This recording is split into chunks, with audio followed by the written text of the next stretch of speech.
Here's your 6 a.m. update. Brand new information for you.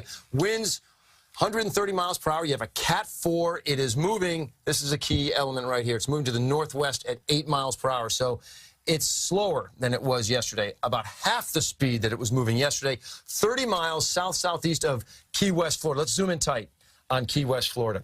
All right, now we're talking 30 miles to the eye. So that would be like 3.5 hours from now. So like 9:30 or so that they'd have a landfall with the eye.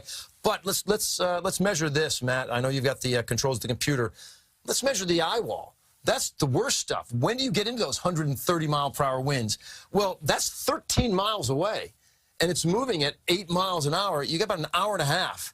And then it's really going to start hitting big time in the lower Keys. Let's show you the track from the National Hurricane Center and how they see things working out. It's Cat 4 right now, and they have it pushing sort of over the Keys and right up the west coast of Florida. Now, is it onshore? Is it offshore? You know what? Nobody wants to root for an eye wall for an eye landing, but a landfall would at least give you the eye of the storm, which is a little calmer. If it just stays offshore, it's going to maintain itself stronger, which is what this is sort of depicting. So by the time it's up to the middle of the state, you're still holding on to a Cat 3 hurricane and then pushing all the way up into portions of Georgia and Alabama, probably as a Cat 1. Finally have a tropical storm in the Tennessee Valley. It is going to be a long day.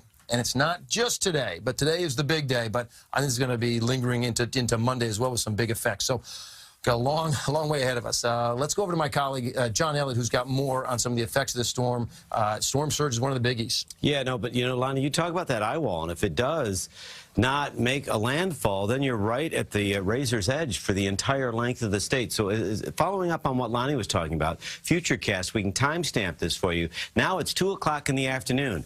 All the way into 2 o'clock in the afternoon, and we don't even see the worst of it in Fort Myers yet. Then you start to see the storm surge filling in. Now you're at 8:30 tonight. That's where you're going to see a potential landfall here. Still, it's a very powerful storm. If it goes inland, then you're going to be dealing with more storm surge south of Tampa. That's going to fill in. That's overnight tonight into tomorrow morning.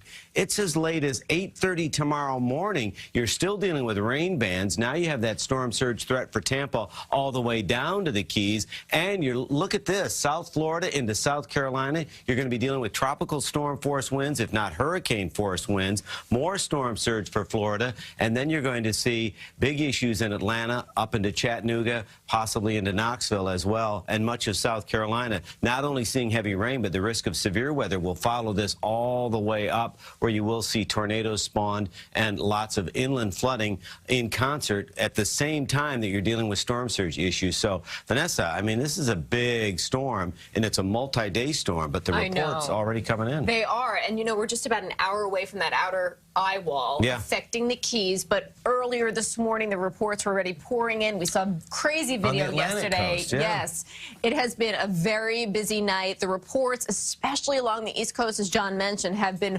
very impressive. Here we are in Key West. One of the reports, we're taking a look at hurricane force wind gust of 84 miles per hour. Again, the eye wall still a little bit more than an hour away from making landfall in the Keys. As we make our way up the eastern coast here